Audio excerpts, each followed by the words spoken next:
ఇప్పుడు మీకు దాని క్లారిటీ ఇస్తాను. అండ్ దాని తర్వాత దాని గురించి క్లియర్ గా చెప్తాను. ఓకే,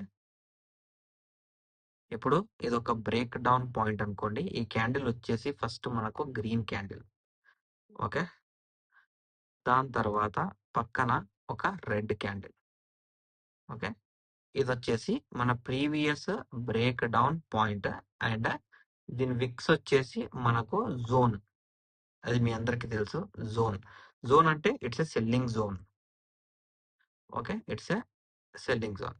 సో మన ప్రీవియస్ అనాలిసిస్ వీడియోలో నేను క్లియర్ గా ఏం చెప్పాను అంటే, మార్కెట్ లో ఇలా బ్రేక్ డౌన్ అయినప్పుడు ప్రీవియస్ బ్రేక్ డౌన్ లెవెల్స్ గనక మనకు పక్కన ఉంటే, సో పక్కన ఇంకో బ్రేక్ డౌన్ ఫామ్ అయింది, కానీ గ్రీన్ క్యాండిల్ చిన్నగా ఉంది, రెడ్ క్యాండిల్ అనేది చాలా పెద్దగా ఉంది. సో ఈ గ్రీన్ చిన్న క్యాండిల్ ని మార్క్ చేసుకుంటే రెడ్ క్యాండిల్ అనేది దాన్ని ఓవర్కమ్ చేస్తుంది. సో దీని మీనింగ్ ఏంటి అంటే, it is a order black point. Order black point. ఈ ఆర్డర్ బ్లాక్ పాయింట్ అనేది మార్కెట్ ని ఏం చెప్తుంది అంటే, ఇది ఇండికేట్ చేస్తుంది సెల్లింగ్ అని దీని మీనింగ్. ఓకే,